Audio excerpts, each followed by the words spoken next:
شخوا جبو تجريدا سر ريبر ابو تجريدا سر رجلاتا نابينه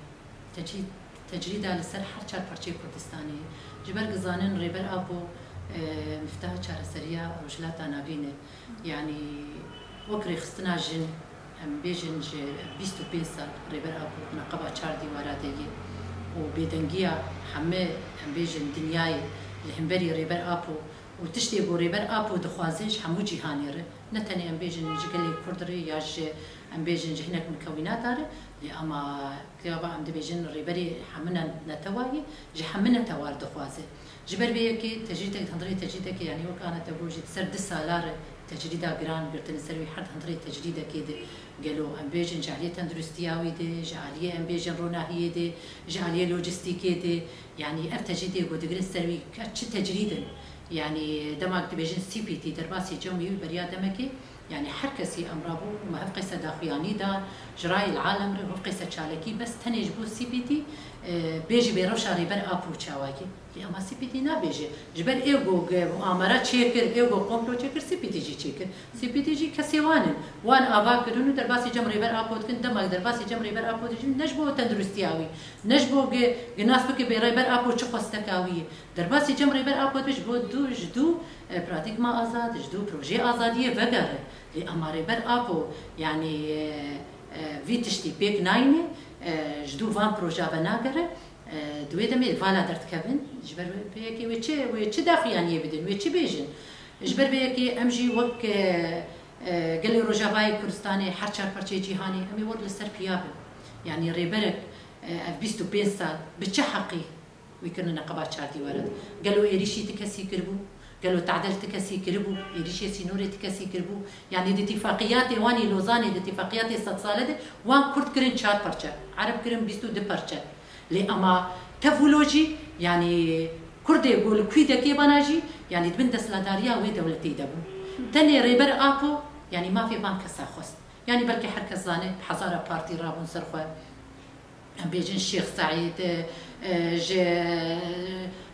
سيد رضا يعني بحزارة رابون سرخوا لأما حركة بيجن بلكي كيم زيد الجور برجواندي خوا ناش حركة سير نادكرن يعني الجبر بيجي يعني بلكي بيجن اغو هري زي ذكر بيجن اقاضي شيخ سعيد بو يعني يصدمها بالخدا لاماري بر اكو اف بي ان جي سال لدو حركتها ازاديه تقدر ازاديه بيجن جتياي ازاد حتى شار برشي كردستاني جبو ما في قلان جبو ديمقراطيه جبو وكفيه جبو اشيتيه جبو ازاديه حركسي يعني جبو فيكي ام دبينو ريبر ابو 25 سال نقبه تشارلي ورده وبيبرسف بيج بهلن ام بيجن حردمك تجريدك هندري زنداني دجبو تجريد يعني حركز دي بيجي كما تجريد اما تجريد يجبو تجريد دغرين سروي جبو توفام بروجا بقره وإيريشي تشاي آزاد بكن وإيريشي روجافاي كردستاني بكن وملت كوجبر بكن وبحزارة ملتا شهيد بخينن جبو تاني قبيهن ريبر أبو جدو فان بروجا بكر لي أما ريبر أبو بناقر جبر قيرو ريبر أبو فردي آزاد قلي آزاد آباكري يعني قلي آزاد هاتي آباكرن بكدكي هاتي آباكرن بفكركي هاتي آباكرن فلسفاكي هاتي آباكرن بأنبيجن بكدا بنجي سالي بكدا حزاري سالا كدا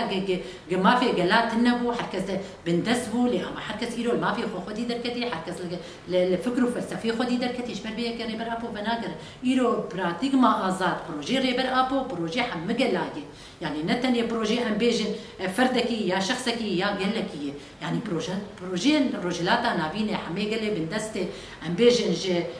جنوب افريقيا حتى باكوري كردستاني حيا رجلاتي كردستاني حيا باشوري كردستاني يعني حمقلتي نتني كرتي دا يرو باراسنا حمقلادك حمقلي زور زحمتي دين تني يرو دما قلنا ارمن دنرن مليونوني بقدر باسي التنورا كرون واشوتان بتشما في جبر بيكي وانجي يعني 25 سال ريبر ابو كرنا قبا 4 ديوارات ازاديا وي كرتني جبوك تجاري فان بروجا بيك ناين اللي اما برا مقابل يعني بروجي ريبر ابو بيك هاتن براتيك ما ازاد بيهات يرو ام دبينن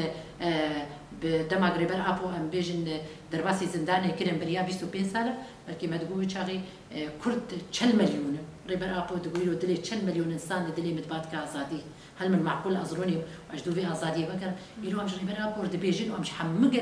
حمد دنيا دبيجن يلو بدلي 100 مليون انسان بكردي خو بعربي خو بسرياني خو بچركسي خو يلو بات كن بازادي حتى دولة اوروبا يلو تبلي بير خصني بونه لدو براتيك مع ازاد جبر بيك يجي او جي تجريد دغرن سر بر ابو يعني تجريد تندري تجريد كيده يعني افاجي نما في انسانيتي نحق انسانيتي ام دبيجن كحقوق الانسان كايغو ما في انسانيتي دي باريس قاشو دولتي اوروبي دولتي نافنتوي دبيجن ام ما في انسانيتي خدي دركت كمن اگر ما في انسانيتي خدي دركت ما في ريبر ابو خدي دركت انا